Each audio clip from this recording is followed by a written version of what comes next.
Bonjour chers élèves, aujourd'hui je vais vous expliquer comment écrire les nombres en français. L'élève rencontre toujours des difficultés dans l'écriture des nombres. Nous allons lui simplifier les choses. Je lis les nombres de 1 à 10. 1, 2, 3, 4, 5, 6, 7, 8, 9, 10. Tu dois apprendre par cœur l'orthographe de ces nombres. Je retiens. 2 s'écrit avec un X à la fin. 3 s'écrit avec un S à la fin, ce n'est pas le S du pluriel. 6 s'écrit avec un X à la fin qui se prononce S. 7, le P ne se prononce pas. 10 s'écrit avec un X à la fin qui se prononce S. Je lis les nombres de 11 à 16. 11, 12, 13, 14, 15, 16. Regarde bien et dis-moi ce que tu remarques. Je remarque que tous ces nombres se terminent par ZE. Bien. 1 plus 10 est égal 11. 2 plus 10 est égal 12. 3 plus 10 est égal 13. 4 plus 10 est égal 14. 5 plus 10 est égal 15. 6 plus 10 est égal 16. Encore une fois, j'apprends par cœur l'orthographe de ces nombres. Je lis les nombres de 17 à 19. 17, 18, 19. Jusque-là, nous avons vu que les nombres simples. 17, c'est 10 plus 7. Ça fait donc 17.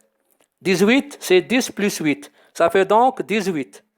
19, c'est 10 plus 9. Ça fait donc 19. Ces nombres sont unis par un trait d'union. Ce sont des nombres composés. Je lis les dizaines. 10, 20, 30, 40, 50, 60, 70, 80, 90, 100. Je retiens. 20 s'écrit avec GT à la fin, qui ne se prononce pas. 40, 50 et 60 se terminent par ante, A-N-T-E, sauf 30 qui se termine par ante, E-N-T-E. Le 20 de 80 prend un S à la fin, parce qu'il est multiplié et n'est pas suivi d'un autre nombre. Le 20 de 90 ne prend pas un S parce qu'il est suivi par un autre nombre, malgré qu'il est multiplié. Je lis les nombres de 71 à 79. 71, 72, 73, 74, 75, 76, 77, 78, 79. Je remarque que ces nombres sont composés de 60 plus un nombre. Le second nombre est ajouté au premier. Exemple, le nombre 72 est composé de 60 et 12. 60 plus 12 est égal à 72.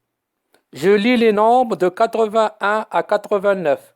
81, 82, 83, 84, 85, 86, 87, 88, 89.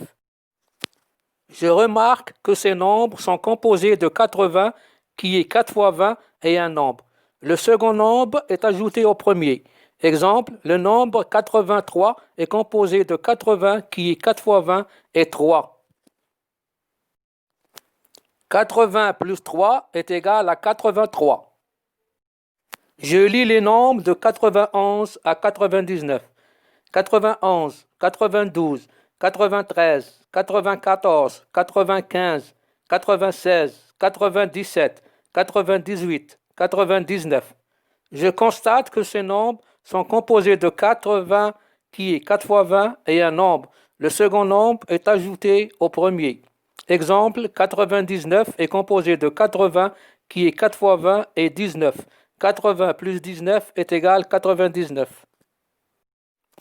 Je retiens 3 points. 1. 1000 est toujours invariable. Exemple, 5000 dinars. 1000 ne prend pas un S. 2. 20 et 100 s'accordent quand ils sont multipliés par un nombre, sans être suivis par un autre. Exemple, 80 n'est pas suivi par un autre. Elle est multipliée 4 fois 20, donc elle prend un S. 83, elle est suivie par un nombre, malgré qu'elle est multipliée 4 fois 20. Donc le 20 ne prend pas un S. 100. 400 n'est pas suivi par un nombre.